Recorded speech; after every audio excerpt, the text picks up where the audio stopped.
Neurodiversity has become a hot topic of conversation, especially within the workplace. Professor Jill Bennett from the University of New South Wales states that neurodiversity has become a cultural movement which enables inclusion. It's grounded in the idea that there are variations in the human genome. But what does that actually mean? And what does that mean for people who have dyslexia? Today's guest speaker and I have explored the differences between what neurodiverse and neurotypical really means. Our guest speaker is Professor Eleanor Loiacono, and she's speaking with me all the way from Boston. Eleanor is the Professor of Information Technology and Data Science at Worcester Polytechnic Institute. She is the founder and director of the Inclusion, Design and Accessibility Hub at the Institute, which was established in 2018 to address the needs of people with different abilities across technologies and environments. I'd like to welcome to the show today Eleanor. She's dialed all the way in from Boston. Welcome, Eleanor. Thank you, Shae. It's great to be here. So, Eleanor, you work as a professor in Information Technology and Data Science at the Polytechnic Institute. Can you please tell us a little bit about your role there? So I'm a professor of IT, like as you mentioned, and data science. I teach. I also do research. And one of the great things about where I'm at Worcester Polytechnic Institute is that we're a project-based curriculum. So I get to work with students a lot, both at the undergraduate and graduate level. And to me, the best part of that is that I get to share a lot of my interest with working with neurodiversity and on the topic of neurodiversity or people with disabilities, and to get like a whole new generation interested and thinking about how they can change their workplace and help people with disabilities and that. So to me, that's one of the best parts of my job, is being able to kind of transfer and bring along students who are new and haven't heard of neurodiversity and thought about this in a new way. So yeah, that's just, to me, that's one of the more exciting parts of my job. I'm sitting here nodding my head. You can't see me at the moment. Okay. But I came across an article written about you because you were talking about neurodiversity, and then I was actually invited to present at a symposium recently in another state around neurodiversity. And it's not a word that I have really used a lot when I think about myself being dyslexic, but a lady that I'd listened to in Australia was talking about it, saying that it's really a cultural movement. And I really feel like it is becoming a cultural movement because they're putting people with autism, dyslexia, or ADHD into this neurodiversity category. What does it mean to you, that term? So I think, like you said, I think of it more broadly. I think it started with really looking at autism, the autism spectrum, and has kind of grown. And I really like the fact that it's grown to include more, because I think when we talk about people, everybody thinks differently a little, right? And so what is typical? I mean, when we've seen that, I've seen that in my research, that I oftentimes, when I would do research in this area, would get comments back, well, that's not the typical user, or that's not the typical consumer. And really, who is the typical consumer or user anymore? We all have differences and think differently. And so I like this broad definition, because I also think it takes us from looking at things in a medical model, which has often been, things are a deficiency, or, there's some disability to something, as opposed to looking at the social model, which really looks at how something can actually be a benefit, and what people do that comes from being dyslexic or having autism spectrum disorder, but really helps them in a sense. And so I can give you some examples. For example, if you look at stats, 1 in 3 entrepreneurs has ADHD. right? There's something about that is helping people really be thinking about creative ideas and being innovative. And so I think to only look at the deficiency of something, what challenges somebody, and not necessarily what may also help them or things that they learn because of it, it does a disservice. I think in society, we don't, if you frame things in a negative way, then you limit. And if you frame things in even a more neutral or positive way, then you set people up to succeed instead of feeling like they're going to fail at what they try. So to me, I think it's a great way of looking at things. Again, not medical disability, but really from a society or social way, that everybody's a little bit different in how they think of things. Yeah, and there's so many things now after you said that I want to ask you. I'm trying to write them down so I have them in a logical order, because in our family there's a number of us that are now neurodiverse, and there are a number of us that are neurotypical, and my partner's neurotypical, and we get into, I call them arguments, he says discussions, around this diversity, because we are all different. And so we have this discussion around, that, because he says, well, just because you're dyslexic doesn't mean, that there's, because everyone's different. So everyone has their strengths and weaknesses, and he's right. And for us, I think it's around that advocacy of when that difference starts to disempower you or disengage or disconnect you from what you're trying to do, that it becomes an issue. Because at the moment, I think in Australia, we're using the medical model.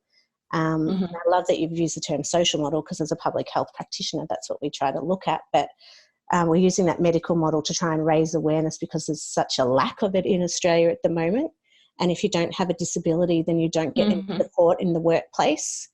But then it's a hard balance, because we want to see the positive. And what I wanted to ask you was, what is the research around us being different in that positive sense? Because a lot of people say that dyslexics are, we're higher rates of 40% Some of the entrepreneurs, or we're better at problem solving, or that's exactly right. So a lot of the, so one of the things that in the article that I talk about is the fact that there's research that shows, companies are worried about groupthink, right? Which is everybody jumps on board and, okay, we're going to go with this idea.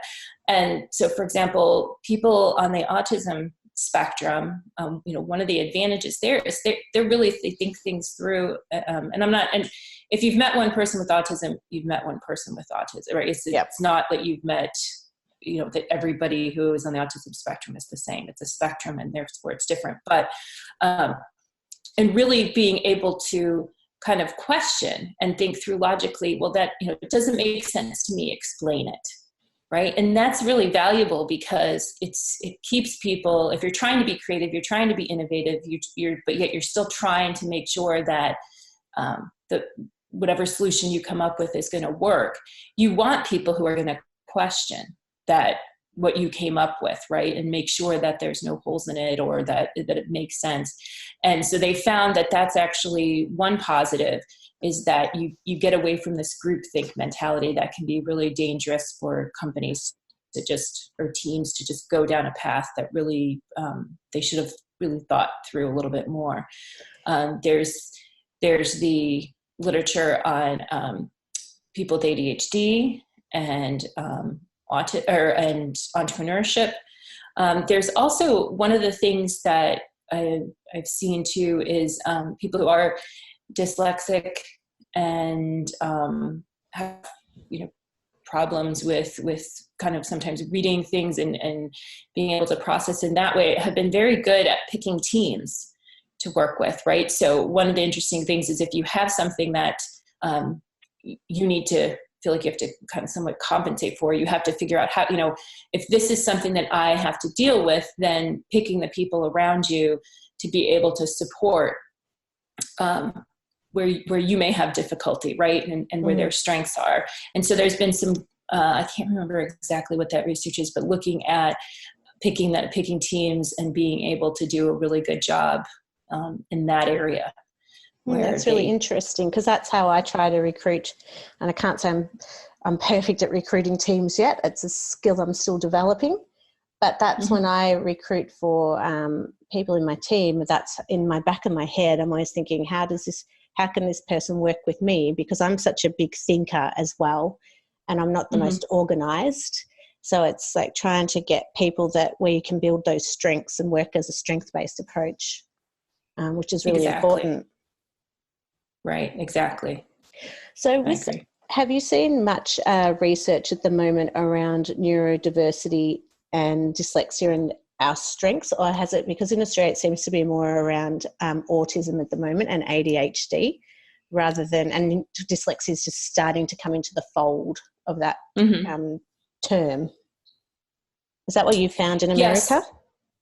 Yes, so it's very similar, I think, because just to kind of echo back to what you were talking about before, I think, in order to get, especially for children in schools, right, in order to get help or to get services that would be helpful, you have to say you have a disability, right? It has to be in that medical model terms. And so for one, I think that's the US and Australia seem to be very similar in terms of how they're looking at this.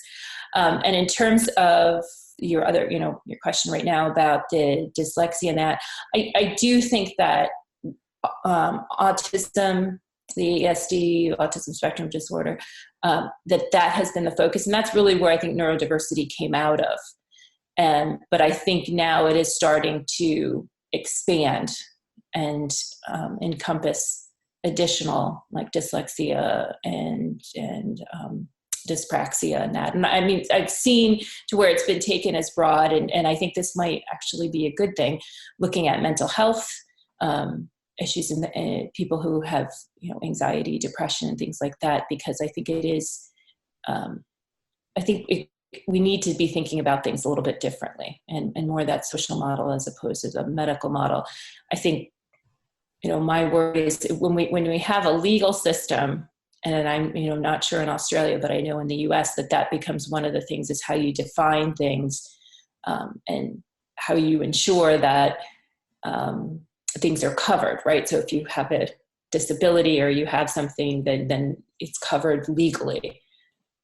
So a lot of these terms, I think, are it's kind of, it's a little bit messy right now. I'll just say that. And I think that people are trying to figure that out. It is messy because, I mean, in Australia, unless you've got that hard, proper diagnosis, you're not really protected in the workplace, because if you're discriminated against, if you disclose and then you're discriminated against, if you can't do anything unless you can prove that you've got this learning disability. And even still, apart from the Human Rights Act, there's not a huge amount of protection for us in the workplace at the moment.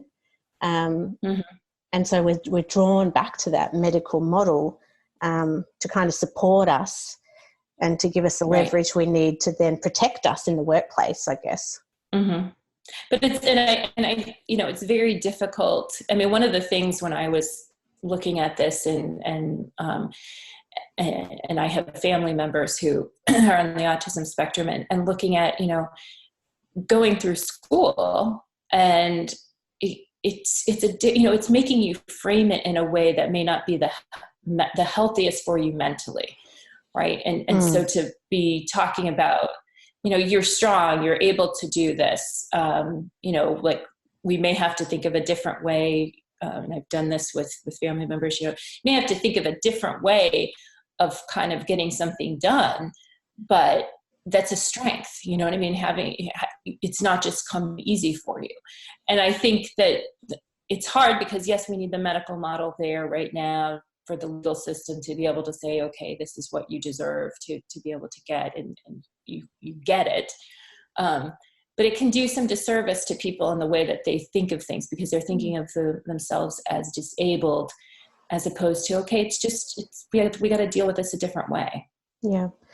It is hard because you don't think of yourself disabled, but I do see myself as having been disadvantaged sometimes because either people don't understand me or I can't quite access what I need. And I think that's the problem at the moment is within Australia, children aren't getting assessed early enough. They don't have all the access to interventions. Their parents have to pay a lot of money And so Mm-hmm. there's still that big disadvantage that we're facing. So for me, I find it really hard to see it as strengths, because a lot of things coming in Australia at the moment are people talking about that we're gifted or we've got all these amazing strengths. And so for me, it's around how do we measure that, or how can we research that to say, actually, we are really good problem solvers because we use our left brain a lot more than our right brain, or you know, how are we able to measure that those strengths? So then you can go to the workplace and say it's concrete evidence that we have these strengths. Does that make sense? Mm-hmm. Yeah, no, So exactly. people can build on those strengths and focus on them more. And I think that's one of the things you mentioned about going into the workplace. And I think one of the things that I've seen in the in the research is that the interview is the typical way that people get evaluated, right, or decided if they're going to be hired. And so the one thing is that oftentimes people go in and there's these biases, right, implicit biases that, okay, I want somebody who's like me, right, and you're kind of looking to see, whereas actually a company would do better if there's different people. You don't want everybody to be the same. You want people to be a little bit different. And so the interview process, thinking about how can we change that? Because sometimes if you're looking specifically at people on the autism spectrum, people with high anxiety, they could be really good, but in that particular situation and that form of evaluation is very stressful, right? And so can you do, and my research talks a little bit about how companies are looking at internships and trials, where people come in, or potential employees come in and they work with the teams, and so that the teams get to see how they work, that they are, that in a more easy environment. And I know places, one of the companies that I interviewed, they actually have a autism at work program, or a program that does, looks at people with autism and bringing them in. And there were people who, they would look at through the typical interview process and never hire. And then they'd go in through that program and people would be fighting over trying to get these people into their teams. So I think we have a long way to go in terms of switching from interviewing, but I think, that companies are at least starting to think about these different ways of onboarding people and getting people interviewing and recruitment and things like that. I don't know what it's like in America, but I know in my industry in health, we have to do what's called a selection criteria. So there's a set of questions that you have to answer when you put your CV in for a job. And so for a lot of people that have dyslexia or dysgraphia, so writing difficulties, even just getting to an interview, there's already that barrier because they've got to write and address a set of questions that they might not be able to put on paper, but they could articulate if they had the opportunity to go and see someone face to face. Right. For us, it's even, removing that barrier would make a huge difference, I think, for people. Right. And that's where that's where the technology could really be helpful in allowing, Zoom or some type of conferencing call where you can actually talk to somebody. Whereas in other instances, allowing it to be non-face-to-face, which could be stressful to some people. I mean, having some standards, but a little bit of movement within that would be helpful to a lot of people. In America, are people more likely to disclose that they've got autism or dyslexia in the workplace, or is it something that's not hugely discussed yet? So it's a great question, because we just did a study I did with some students, looking at students, and they were interviewing students who were affiliated with our group on campus and then another university with disabilities, people who had disabilities or students who had disabilities, and looking at if they had disclosed when they did like internships, when they were going into the workforce, if they were likely to disclose when they were going to go interview and start looking for a job. And it was really interesting because it really was, did they see some advantage to it? And that was one of the big things, because what the companies, we also talked to some companies, and what the companies are saying is, if we can get people to disclose, and we hire this person, we can get somebody to disclose, then we can provide them with accommodations and things that they may need, right? We can be more supportive, because now that we've hired them, we want them to be successful, and we want to be able to keep them. And so disclosing became to them this, if we don't understand what they need, if they don't disclose, then we can't help them as much. But the students that we spoke to really were still, what they wanted to do, and this is some interesting things, they were more likely, if they saw themselves, if in the marketing and the way that the company presented themselves, especially like on the website, and in the way that the advertising of the company, they saw themselves in there, and they felt that they were more open to people who may have different abilities. And so that was, one thing that would encourage them, if they felt if they felt safe, then they were more likely to disclose.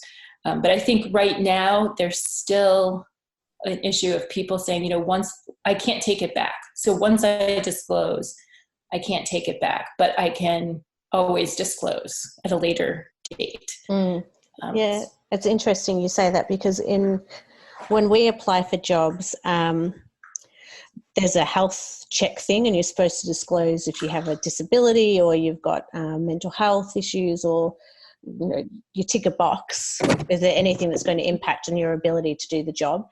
And I never tick that box, because I'm too scared that, by ticking that box, they're going to be questioning, well, what's wrong with this person? And so it always takes me a good few months to demonstrate my ability before I openly disclose why I have certain challenges. Because, and I've just done my first lot of research through my PhD, and only 57% of the people that we interviewed, it was only a small sample size of 65, but only 57% would disclose to the workplace that they had dyslexia. And that's probably high, I'm thinking, from what I've seen and heard from people.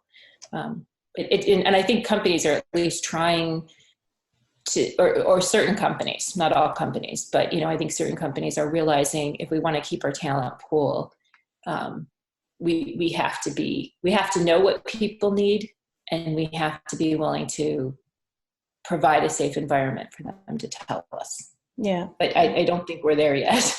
No, I don't think we are either. Hopefully in my lifetime I see that change happen.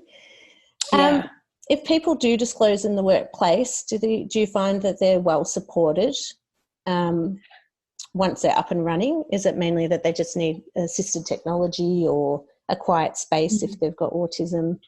I think some companies. So one of the things I would say is, a lot of the bigger companies are trying. So a lot of them are going and trying to create like autism at work programs.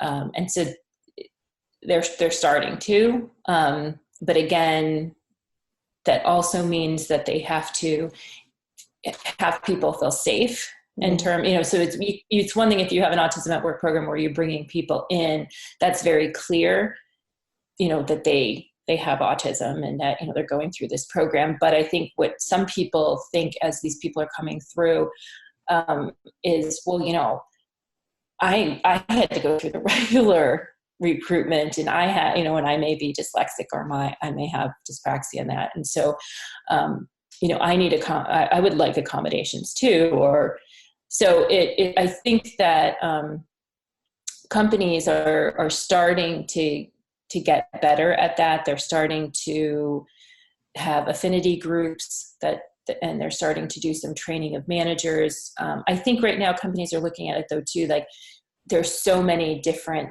types of groups that they would need, there's dyslexic, there's autism, and so to that could be very, what do we do? Because they're used to standardizing practices, right? We have one standardized practice and that's the way we do it.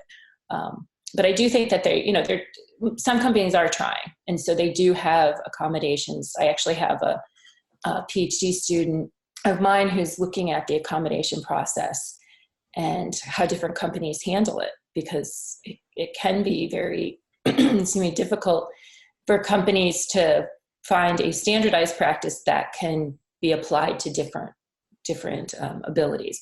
So, how do we make sure if we come up with assistive technology, or if we have a solution that, let's say, is in a division in Australia, that we can ensure that somebody who comes with that same concern and need in the United States, that we can share that information, right? That I think is a little bit more difficult. And I think a lot of the changes or adjustments in the workplace, the majority of them would benefit everyone, like having a quiet space to go and work, or the flexibility to work from home, or my work put Grammarly on everyone's computers for them after I asked if I could have access to it. That because everyone can have some support with their literacy skills, everyone's literacy skills and ability to write in the workplace is different. So I think some of the modifications are beneficial to everybody in the workplace. Yeah, actually, when in the research that I did, one of the interesting things that kept coming up again and again is people would say, and these are executives who have helped create programs, and that is that what we found is that it's just best practice. Like, if a manager, the things that people were asking the managers to do were just simply best practices. If you're going to create an agenda, can we kind of stick to the agenda? Can we have minutes? So, okay, if we're done with the meeting, okay, let's send out and summarize and say, okay, this is what everybody's going to do, or everybody agreed to do. So it was things that you would be telling managers this is best practice, but they didn't always, feel they had the time, or they're like, oh, why do that, right? So now just following best practices will help all of their workers. And do you think there's specific qualities that the workplace could do outside of what we just talked about to make it more inclusive for people? Or do you think it really is just best practice? Well, I do think that there's more. I think manager training is important. You've seen companies, even I know like Walgreens has taken a great initiative to kind of do manager training, just to kind of understand not only the best practices, but how to look at, so for example, one of the things I'm thinking of right now is, just because if somebody is hired on, you always want to think about their path, right? Their growth with the organization. And it's not just simply, okay, let's give somebody a job, but it's how can we create a path for them to grow within the organization. And I think that's something that when I've talked to some people who have family members with Walgreens, and I'm not getting paid by Walgreens to say this. This is just an example that I've heard a lot about, is that they're very supported, and they look for kind of talking about how they can grow within there. So they don't look at just, okay, we've hired you, so now you could just stagnate out there. Yeah. And I think that's one of the important things is managerial training, having some affinity groups, because affinity groups I think also help managers who might have a question like, well, how do I deal with this? I'm running into this issue.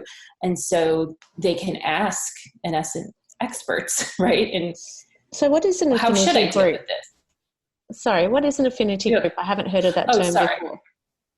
Sorry. Yeah. So an affinity group would be a group of people who have something in common. So a lot of times affinity groups could be around people who have autism. It could be people who have dyslexia, dyspraxia. It could also be on companies. It could be working parents, right? So whatever the employees would like to start an affinity group around. But it all, so it's helpful that people can get together and talk about issues that they're facing and see, are they alone, right? Are other people facing the same thing? And maybe they can then, either they feel more confident in saying, well, hey, I'd like to do, I need this accommodation. Or as a group or through that affinity group, it could be brought to the attention of the organization. So So that it's means, kind of, go ahead. sorry, Yep. so that means that would it be like a neurodiversity infinity group? Because then people would have to disclose, wouldn't they? So is it like a closed group and no one knows who's in it, or it's where it's okay and safe to be open and disclose what your Yeah. diversity might be? So it could be any of those depending on how they set it up. A lot of times they're closed groups, so you can be part of it, and it could be that somebody's in charge of it, and it could be you're a parent of somebody who's neurodiverse. Usually I would think they're even a little bit more specific than neurodiverse. I think it would be on a dyslexic or autism, so that it's a little bit more fine grained. But it could be closed, it could be open. It really depends on how they want to set it up. It's usually employee driven. The employer kind of sets it up, but it allows the employees usually to manage it. And so it's really meant as a support. But what I found is I've heard people say, it's not only a support for the people who are part of it, it could be support for the managers as well. And the other thing is it could be set up where you don't necessarily have to be dyslexic or on the autism spectrum. It could be that you have a child who is, and so you want to be part of the group so that you can help share information and get information. Fantastic. We'll have to bring those into the Australian workplace. Yeah. There's more and more organisations who are setting up inclusion and diversity committees or groups within their organisations that are trying to look at how they better support staff that are neurodiverse. And I think a lot of it still at the moment is focused on autism here as well. So I think for us that's a good step, but I'd never heard of that term before. So thank you for I think it could be different terms could be used. That's just something I've heard more often. So the research I read was around neurodiversity in the workplace, but you've also written a number of research papers around social media within the workplace. And I was just interested to know what your thoughts were around whether you think social media is a tool that better supports people who are neurodiverse in the workplace, or whether do you think it's a bit of an inhibitor? Because I mean, for someone who's dyslexic, until I started the foundation, I didn't have social media. I wasn't on Facebook because I was worried about how I would explain myself in written form because my words get mixed up and they're spelt wrong. So how do you see it, them as tools that can better support people that have got autism or dyslexia? Yeah, so I do think, it's a mixed bag. I think technology with every benefit, right, there's kind of this inverse of issues that it brings. So I think in terms of social media, I like the fact that there are tools that can help some people. I think one of the big things that's been helpful is social media and creating awareness.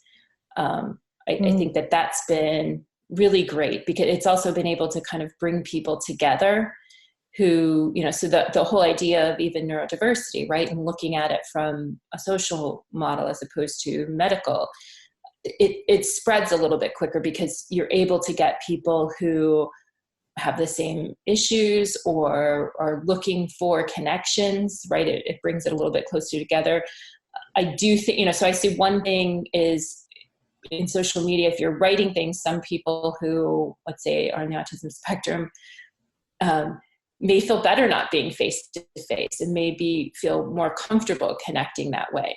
But being oftentimes more written text, that can also, it can be, like as you said, difficult challenging for those who had dyslexia. Yeah. So I mean, but in another sense, if we go back to what you were talking about, having to write out the answers on a paper, if it could allow people to actually call in and give, answers to these questions or voice, take them in a voice format for people to hear, like that's, that could be great in that form. So I think it's a mixed bag with social media, but I do think one of the biggest things has been increasing the awareness and getting people to get to their group, right, to help support.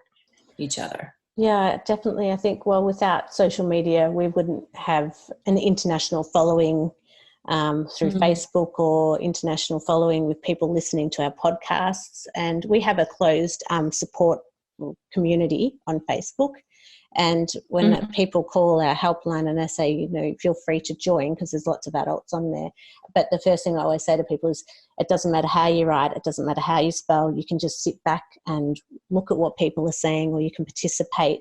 But it is a safe space, because, I mean, it's not the best forum. And for me, ideally, it'd be great if we had time to set up these types of meetings where we zoomed in and everyone got to catch up face to face. And in time, hopefully that happens. But it's it's been an amazing tool, really, in that sense of connecting people around the world. And I could see for people that have autism, it would be useful.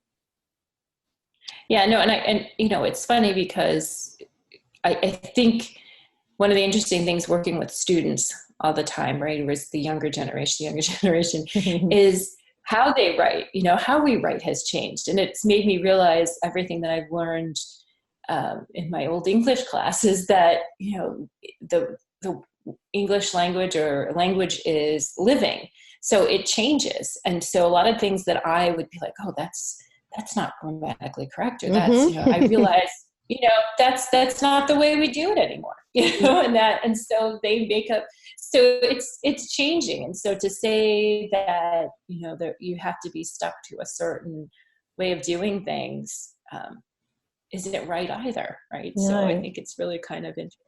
I love that. Language is living. That's a fantastic quote. I really love that, because it's true. Everything's becoming shorthand, or, you know, there's all these acronyms now that I still have to ask people what they mean when they send it in a text.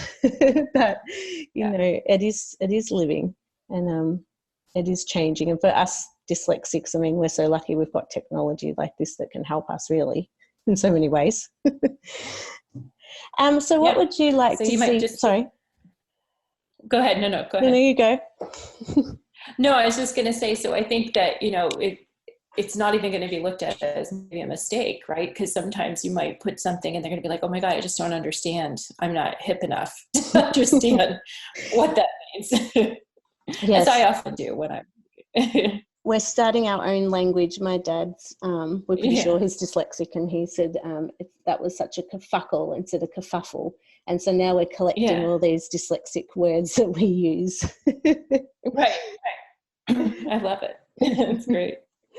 So what would you like to see happen in the next 5 years in the workplace that would help to bring everyone along this cultural movement of neurodiversity that we're starting to see?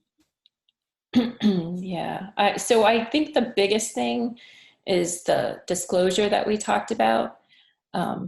I think that would be great. I'd like to see people be able and willing to disclose without the fear a little bit earlier, so that they could be successful, or be helped to be successful, get the accommodations. So that would be, you know, and I think that's a tough one, but I would like to see that. I think getting people to look at more of the social model as opposed to the medical model, which that will probably be longer than 5 years, because I think we have things set up for a medical model. But I really, you know, the whole idea of the social media, that's really, to me, that gives me some hope, because I think that people are starting to really find each other, and we can start hearing about successes and things that are important, that people, you know, like, it's not just me, right? That there's other people, and I can see role models of success. And that also gets at the C-suite, like the CEO, CIOs, and so forth, being more likely to themselves say, I am dyslexic, or I'm on the autism spectrum disorder, or I'm dyspraxic. And so that there's these role models that people can say, they were successful, you know, and so I don't have to worry about disclosing. I think that would be a great thing, is if we had more role models with it, because they're there. People that I've talked to at companies will say, you know, I know at our C level, there are people, I will have openly talked to people about that they have dyspraxia or they, are dyslexic, and they haven't disclosed. And if they did, that would be wonderful for our organization, because it would show, look, this didn't stand in my way. No, and we're everywhere. Yeah, but people are just people, right? So that's right. So before we wrap up, I meant to ask you this at the beginning, so I'm doing this a bit back to front, but how did you get into this area? Was it just through working with your students because you're a project-based university, or was there something else that kind of drew you into this space? Well, so when I was long ago, as a doctoral student, I worked on a website quality measure. So how do you evaluate website and their quality? And this was back when dating myself here, but this was back when the internet was really new, right? The World Wide Web was new. And so then as I got my job and I was working, I said, well, I don't want to, even though I'm business faculty and that, I don't just want to do something that helps business bottom line. I want something that really, when I look back on my life, that I've actually helped people. And so I started looking at what could I do with what I've actually done. And so I started finding website accessibility, which was really amazing to me, because it was, okay, well, nobody can even use my tool if they can't get to the website, right? So that started me down the path of looking at website accessibility, then technology for people with disabilities, and then a lot of the research now kind of looking at a high-tech workforce, and just the idea that, to look at things differently. Instead of looking at weaknesses, look at strengths, and to look at how being more inclusive would benefit society, right? And that's kind of where I'm coming from. And it just, I found that I really loved this area. I really loved the impact that it could have. Yeah, well, we're very, very lucky that you're undertaking all this research. It's fascinating, and I've really enjoyed speaking to you about it, and moving away from that group think, and in building on people's strengths, because it's such an important aspect of our lives, work and study, and the importance of everything you said tonight. So thank you, and thank you for sharing a bit about yourself and your journey. I really, really appreciate it. Is there anything else you'd like to let our listeners know before we wrap up tonight?